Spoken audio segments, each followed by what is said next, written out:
Okay mga ka-province, gandang umaga. Good morning to all of you, Waraynons and non-Waraynons, all over the Philippines and all over the world. Andito tayo ngayon sa aming uma, dito malapit sa bayan. Yan o. Yan ang isa sa paborito kong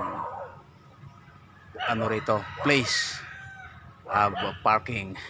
Yan.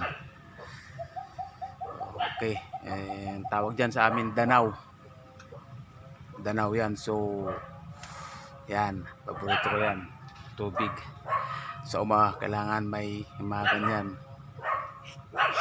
So ngayon guys, pakita ko sa inyo yung mga huli nung kapatid kong mga dalag, isdang dalag. Meron daw dito sila nahuli.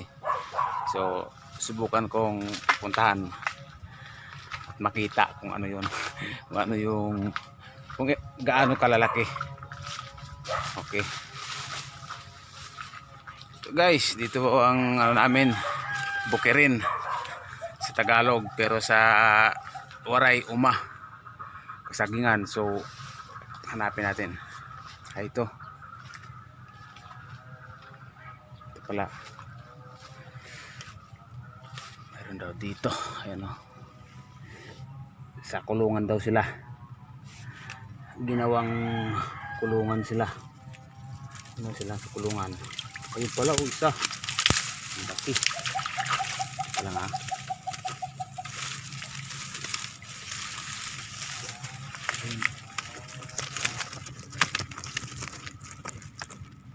Ayan siya. Ayan, dalag sa Waray pa ang tawag dyan, haruan.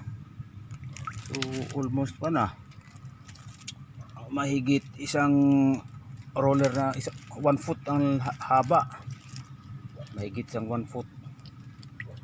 Yan, kasing laki ng braso ng bata. Okay,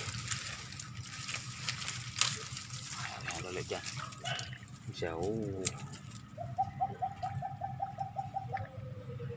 so dito pa yung isa, isang kulungan.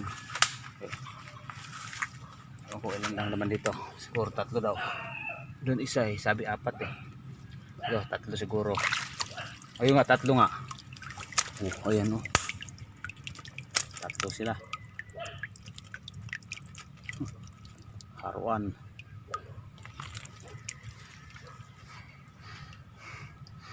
Yan ang dalag ng Samar. Ang dalag sa Samar, yun o. Okay, kakulong sila. Yun, huli yan ng mga kapatid ko, dalawang kapatid kong lalaki. Huli nila yan. Ako, di naman ako marunong mga will dyan. Ang pain pala niyan ay gurami daw at tilapiyang maliit. Yan, o yan, tawag dyan muhi-buhi sa kurungan isda. So yan guys ayan yung namin dito, uma. Masulok, masukal pala ito. Yun, puro kasagingan saka nyugan. Okay,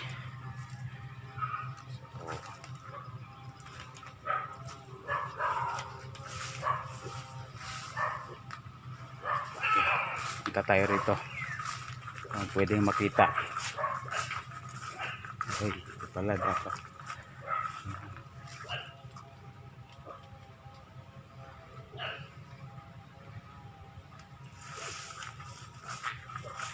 Okay, okay, dito sa aming mga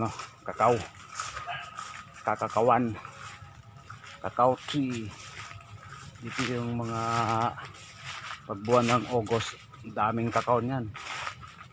Ginagawa namin tsokolate, pure chocolate. So yan, wala pa akong makitang mga bunga. So hanggang dito na lang muna tayo guys. Okay, keep on subscribing na lang guys ha. And mga kababayan, thank you for kung nag-enjoy kayo sa video ko, salamat. Kung hindi, salamat din. Salamat sa subscribe and thank you for the viewing again guys. Thank you. Subscribe and like. Waray TV always be with you. Thank you guys.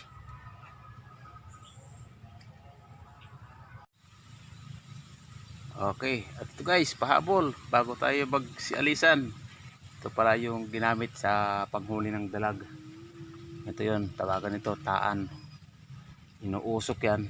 Usok sa amin yung yan, itina, ano dyan, tawag, tagal ko sa Manila, di ko marunong sa ano Tagalog yung inuusok yung saan ba, tinatanim yan, yan ang taan. Tapos ang ito yung kawil, yan kawil. Ito yung kawil, ayan, lagay sa dahon, yan ang kawil. Yan ang kawil, panghuli dyan sa dalag. Ito yung tansi, ayan ganun yan. Ano yung paghuli sa amin dito sa Palapag, Northern Samar ng dalag. So yan, ganun. Napainan yan dito. Tilapia, puyo, or gurami ang pwedeng ipain dito sa paghuli ng dalag dyan sa lawa. Ayan. So nature yan. Walang mga halong chemicals dyan. Natural, God-made yan. So ayan guys keep up subscribing to my channel and always be with you. Subscribe and hit the bell button. Thank you.